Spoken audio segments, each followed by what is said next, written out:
Yeah, we're here right outside the Colonnade Hotel. Witnesses tell us the scene has been going on for about an hour, and police do confirm one person was shot. They do say there are life-threatening injuries.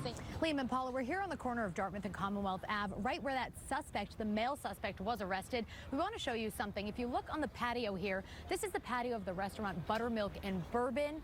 You can see there's a pair of scissors on the ground. We're told by the chef here that as the suspect was fleeing police, he allegedly threw that pair of scissors onto this patio. That's why it's cordoned off with police tape. Well, Liam and Paula, the MBTA director, told riders to expect a 15 to 20-minute delay for the red line, but people we spoke to say they've waited much longer.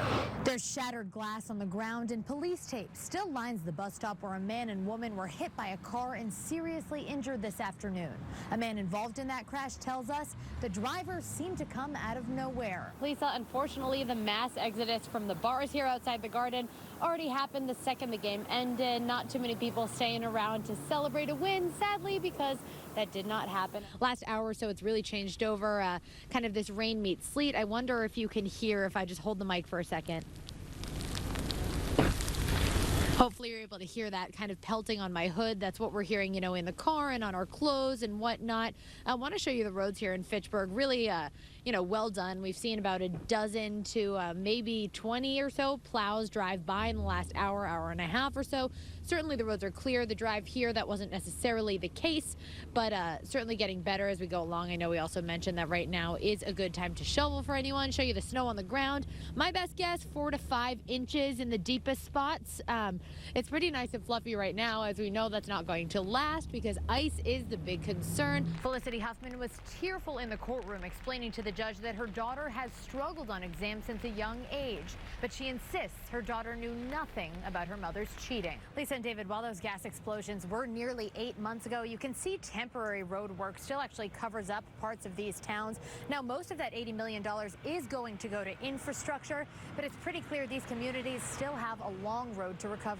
Lisa and Liam, a spokesperson tells me that the majority of Stop and Shops in the state are back open now, but that's with temporary and corporate workers filling in. That's not the case here in Milford, where the doors are locked and the employees are spending their shift outside. David and Paula, were inside one of those homes that was badly affected about a day after that break. We want to show you what it looks like now. Floors are ripped up, walls are ripped up, and the inside of this house is really torn up. There's a lot of work to be done. No, he doesn't, Lisa, which is why Commissioner Gross is telling the public there's no specific reason to be worried right now, despite no arrest after this quadruple shooting. Lisa and David, we're just learning tonight that that suspect has been charged with armed carjacking. He was trying to steal a taxi when police say he shot the driver and then got away. I was so busy yelling, "Don't go, there's a shooter."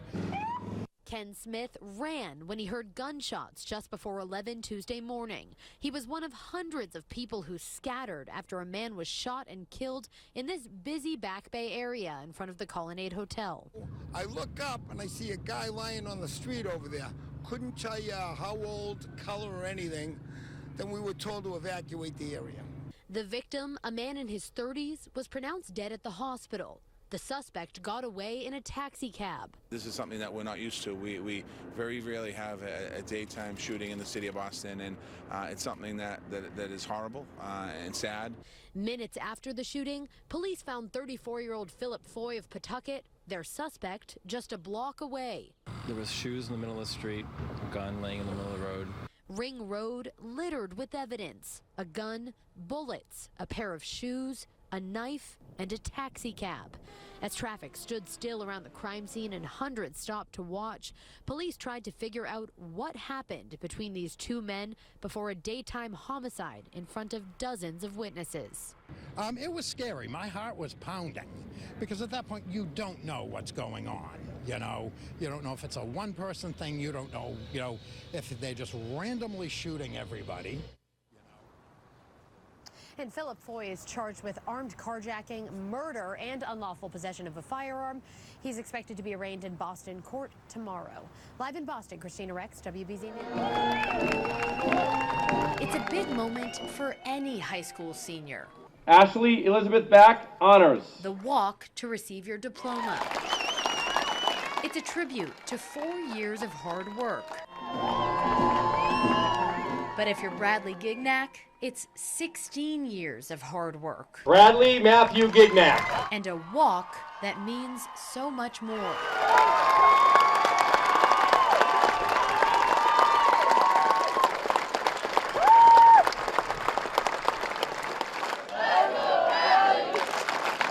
His classmates usually see him in a wheelchair, but Bradley was determined to walk like everyone else to get his diploma. We never thought we'd be at this moment because they actually didn't think he'd pull through. So this is really a miracle, and you just don't give up hope. This is the last picture father and son took together. In 2003, a jet ski accident injured Bradley and killed his dad, Kevin. First thing Bradley said when he woke up this morning was, I'm walking for my dad today.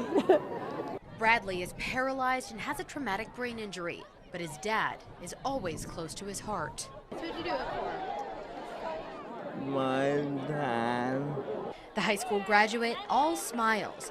His grad cap with the number 32 for his dad's old fire engine and the words he lives by. Every adventure requires a first step. Let's go, Bradley! In Blackstone, Kristina Rex, WBZ News.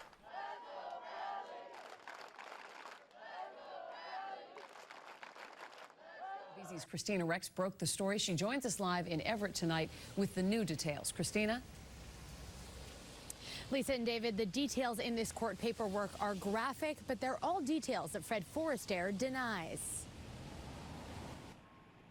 Everett's former superintendent walking into court flanked by supporters to face 5 charges of indecent assault and battery. Waiver reading at your plea not guilty, Your Honor. Fred Forrester pleaded not guilty. A 14-page police report details years of an alleged culture of secrecy in the public school system. 4 former employees claim he harassed and assaulted them and say they didn't initially report it because they feared losing their jobs or retaliation against their kids at school. My clients are some of the strongest women that I have ever met in my entire life. Attorney Mark Rotundo represents 2 of the accusers in the criminal case. According to court paperwork, one woman told investigators Forrester said the school administration building was, quote, like Las Vegas. What happens here stays here. The allegations are grotesque. The superintendent of 30 years retired in December once harassment allegations became public. Another woman told detectives Forrester, quote, took hold of the zipper of her sweat jacket and unzipped it. She stated that he then moved closer to her and began kissing her neck and breasts. Do you still say you're innocent? Forrester didn't answer questions after his arraignment, but to date has maintained that he's innocent of all charges. Mark Rotundo believes the trial evidence will speak for itself. Mr. Forrester, as he's known throughout the district, is a person who was revered by many. I counted him as a friend. And to learn now, 20 years later, the things that he has been accused of completely makes my stomach turn. And the interim superintendent and other school administrators were also interviewed by detectives, according to that court paperwork. We did reach out to them for a comment, but did not hear back. Forrester will be back in court on August 8th. Live in Everett, Kristina Rex, WBZ News.